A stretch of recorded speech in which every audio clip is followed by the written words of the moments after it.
السلام عليكم يا سامعين. اليوم حكاية جديدة. سر غرفة الممنوعة في قصر السلطان. كان في زمان بعيد في مملكة كبيرة سميتها مملكة نورين. كانت واقفة فوق أرض خضراء بين الجبال والوديان، وكان وسط المملكة قصر عظيم عالي السور، أبوابه من الخشب المنقوش، والنوافذ ديالو مزينة بالزجاج الملون. في حدائق كانت كتفوح ريحة الياسمين والورد. كانت نافورة كبيرة وسط الصحة كتسمع صوت الماء ديالها من بعيد. في ذاك القصر كان عايش سلطان مراد حاكم المملكة. كان السلطان معروف بالقوة والهبة، ولكن الناس كانوا كيقولوا عليه حتى حاجة أخرى. كان السلطان كيخبي أسرار كتيرة، وأكبر سر في القصر كان باب قديم موجود في آخر ممر مظلم، باب ما يقرب ليه حتى واحد، وكان مكتوب فوقه ممنوع الدخول بأمر السلطان. ولكن كان حتى واحد عارف شنو كاين وراه. نورة والورقة الغامضة. في واحد النهار جات القصر بنت صغيرة سميتها نورة.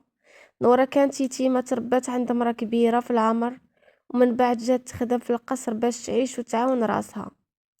كانت بنت هادئة كتخدم بجد وما كتدخلش في شؤون الناس، ولكن كان عندها واحد العيب الوحيد، كانت كتسول بزاف. كل حاجة كتشد انتباهها، كتقلب تعرف السر ديالها. دازت ايام ونورة ولات عارفة ممرات القصر كاملين تقريبا، غير واحد الممر كان ديما ممنوع عليه تقرب ليه. في اخر داك الممر كان كاين الباب القديم.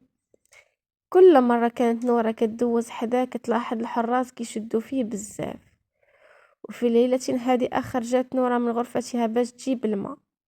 القصر كان ساكت، الشموع كانت شاعلة في الممرات، والريح كتدخل من الشبابيك وكتحرك الستائر. وفجأة سمعت صوت طق طق طق.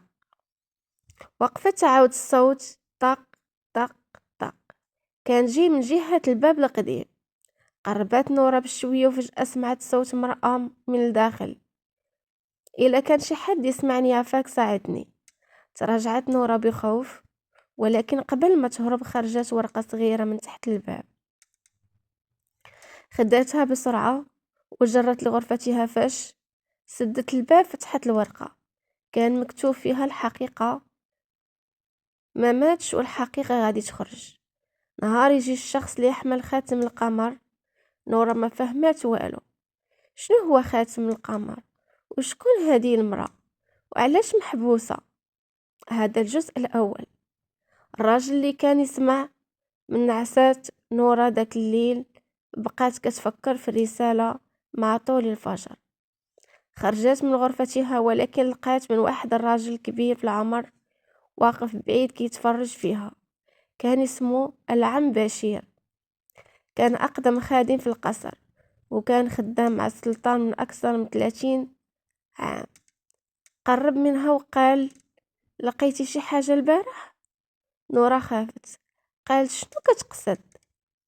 بشير بقى ساكت شوية، ومن بعد قال: ما تحاوليش تعرفي اسرار القصر يا بنتي.